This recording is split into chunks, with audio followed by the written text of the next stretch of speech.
घरोघरी मातीच्या चुली या मालिकेच्या आजच्या जबरदस्त भागामध्ये जानकीने असा काही तमाशा केलाय.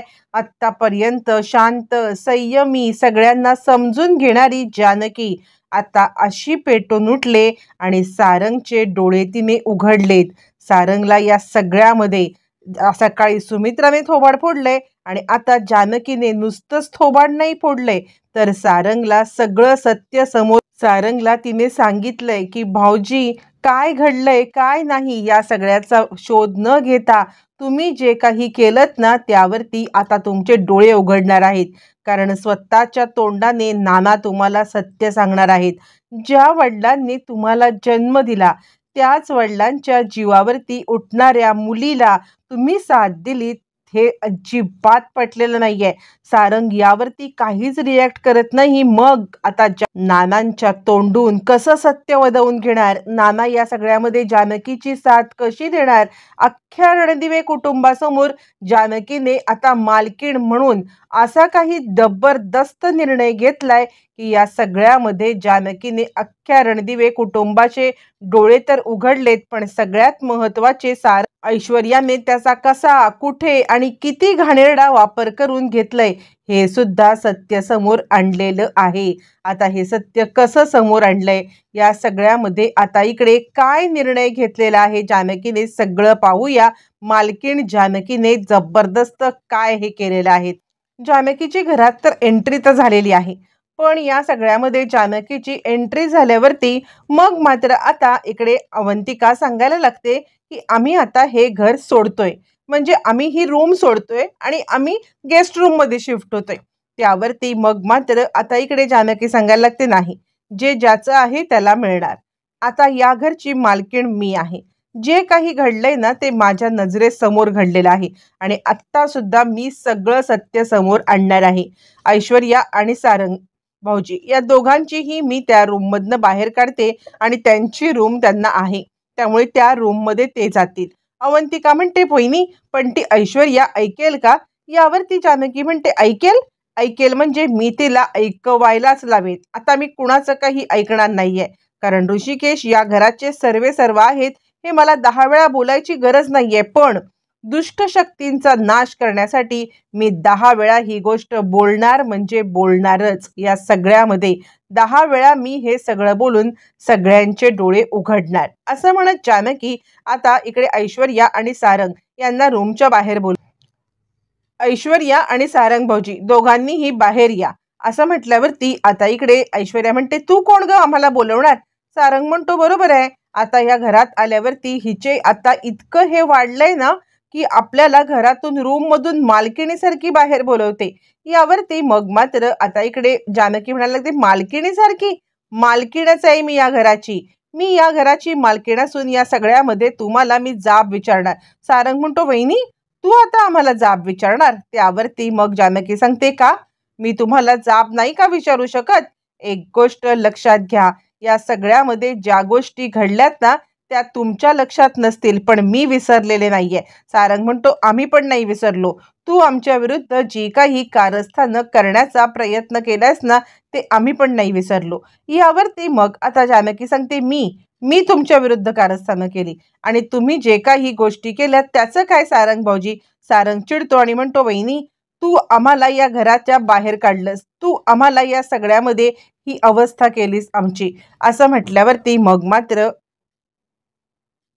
जानकी नानांना खाली बोलवते. नाना तुम्हीच सांगा काय घडलंय काय नाही. या त्या दिवशीची सगळी घटना मला माहिती आहे, तुम्हाला बोलता येत नाहीये, पण मी तुम्हाला ज्या गोष्टी सांगते त्या प्रश्नांची फक्त आणि फक्त तुम्ही आता उत्तर द्या.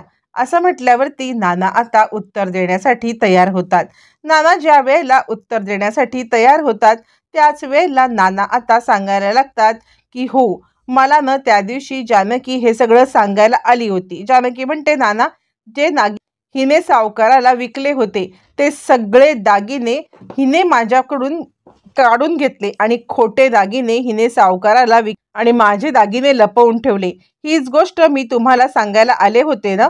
यावरती नाना सांगतात, हो हीच गोष्ट सांगायला मला जानकी आली होती असं म्हटल्यावरती मग मात्र सगळ्यांना धक्का बस. त्यावेळेला सारंगला धक्का बसतो आणि सारंग म्हणतो, काय खोटे दागिने? कुणी तयार केले हे खोटे दागिने? ऐश्वर्याने? यावरती जानकी सांगते, हो, ऐश्वर्याने हे खोटे दागिने तयार केले आणि खोटे दागिने तयार करून आता या सगळ्यामध्ये तिने मला अडकवून तिने माझे आता पूर्णपणे मी खोटे दागिने विकले म्हणून नानांकडून ओरडा भेटून घेतला. त्यानंतर नानांना सत्य समजलं. नानांना ज्या वेळेला सत्य समजलं, नाना पेटून उठले आणि सुमित्रा आईंना हाक मारायला गेले. नाना बरोबर बोलते ना मी? नाना म्हणतात, हो.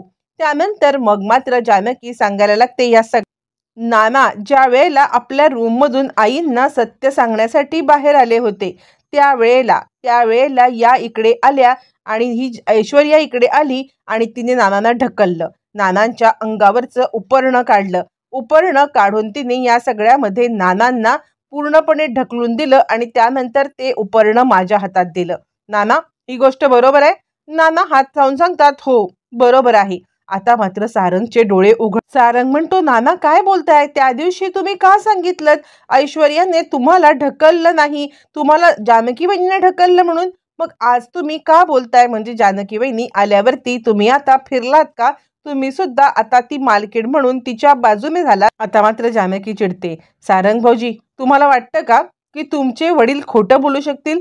सारंग म्हणतो, मग काय, त्या दिवशी सुद्धा मग ते काय बोलले तुझ्याबद्दल? यावरती आता इकडे सांगायला लागते लगेचच जानकी, कारण त्या दिवशी माझ्या ओवीला मारण्याची धमकी आता देण्यात आली होती. माझ्या ओवीला मारण्यासाठी या सगळ्यामध्ये आता हे सगळं करण्यात आलं होतं. माझी ओवी तिकडे किडनॅप होईल या भीतीने नानांनी सगळं सत्य सांगितलं. असं म्हटल्यावरती ऋषिकेश म्हणतो, जानकी हे सगळं तुला कसं कळलं? त्यावरती जानकी सांगते, कारण ज्या वेळेला मी आता हिचा व्हिडिओ रेकॉर्ड केला ना, त्याच वेळेला मी हिचा मोबाईल सुद्धा घेतला होता आणि हिच्या मोबाईलमध्ये ओवी खेळत असतानाचा आणि तिच्या डोक्यावरती बंदुकीचा निशाणा असल्याचा व्हिडिओ आहे आणि म्हणून नाना हे बोलले, हे मला कळलंच होतं. पण मला हे सगळ्यामध्ये इतकं सिद्ध करायचं नव्हतं, तर मला हिची कारस्थानं नानांच्या तोंडून ऐकायची होती आणि म्हणून मी इकडे आलेली आहे. नाना आत्ता नाही बोललात तर कधी? मग नाना म्हणतात, हो. जानकी म्हणते, ते बरोबर आहे, हिनेच मला ढकललं.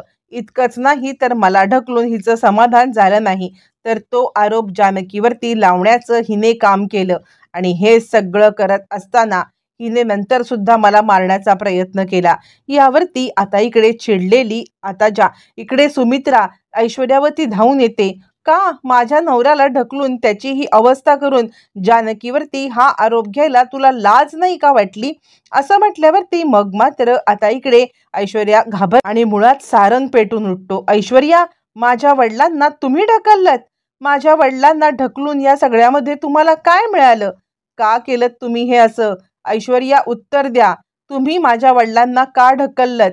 यावरती मग मात्र ऐश्वर्या गडबड. ऐश्वर्या म्हणते, सारंग तुमचा माझ्यावरती विश्वास नाहीये? यावरती सारंग म्हणतो, ऐश्वर्या, नाना जर का स्वतःच्या तोंडाने सांगतायत की तुम्ही हे सगळं केलं तर तुम्ही हे केलंच ना. यावरती ऐश्वर्या आता पळवाट शोधायला लागते आणि ऐश्वर्या सांगायला लागते, म्हणजे मी हे सगळं केलेलं नाहीये. आता त्या दिवशी सुद्धा नाना खोटं बोलले की जानकी वहिनीने केले, आज सुद्धा ते खोटं बोलत असतील ना. कशावरून आज ते खरं बोलतायत? मग मात्र आता इकडे लगेचच सांगायला लागते जानकी, सारंग भाऊजी, तुमचा माझ्यावरती विश्वास नसेल तर तुम्ही यांचा व्हिडिओ बघा. याच्यामध्ये ओवीचा व्हिडिओ त्या डेटचा आहे ज्या डेटला नानांनी माझं नाव घेतलं होतं. हे सगळं तुम्ही आता बघा. असं म्हटल्यावरती ऐश्वर्या गडबडते. सारंग सांगायला लागतो की बघू दे, मला तुमच्या जगा कर नाही तर डर कशाला पाहिजे? तुम्ही या सगळ्यामध्ये मला मोबाईल दाखवा. आता मात्र ऐश्वर्या सटपटते, म्हणजे हा डिफेक्टिव्ह पीस इतका लगेच बदलला की लगेच या मुलीवरती म्हणजे ह्या जानकीवरती विश्वास ठेवला आणि जानकीवरती विश्वास ठेवून ताबडतोब मला आता या सगळ्यामध्ये प्रश्न विचारतोय. ऐश्वर्या म्हणते, खबरदार माझ्या मोबाईलला हात लावला तर. सारंग चिड ऐश्वर्याच्या अंगावरती धावून जातो. खबरदार माझ्याकडे आलात तर एक शब्द ऐकून घेणार नाहीये. असं म्हटल्यावरती मग मात्र सारंग चिडतो आणि चिडलेला सारंग या सगळ्यामध्ये तिचा मोबाईल हिसकावून घेतो. ज्या वेळेला मोबाईल हिसकावून घेतला जातो त्याच वेळेला आता मात्र इकडे तो व्हिडिओ दिसतो आणि सारंग म्हणतो, का खेळलीत? इतकी घाणेरडी खेळी खेळून तुम्ही मला या सगळ्यामध्ये आता इतकं मूर्ख बनवलं की मी वेड्यासारखा बनलो आणि या सगळ्यामध्ये तुमच्या हातातलं खेळणं बनून राहिलो. प्रत्येक वेळेला माझ्या कुटुंबाला मारण्याचा तुम्ही प्रयत्न करत होता. प्रत्येक वेळेला नानांना मारलात. मी किती मूर्ख होतो. खरंच मी दादा वहिनीवरती इतके घाणेरडे आरोप केले. दादा वहिनीला या सगळ्यामध्ये मी नको नको ते बोललो.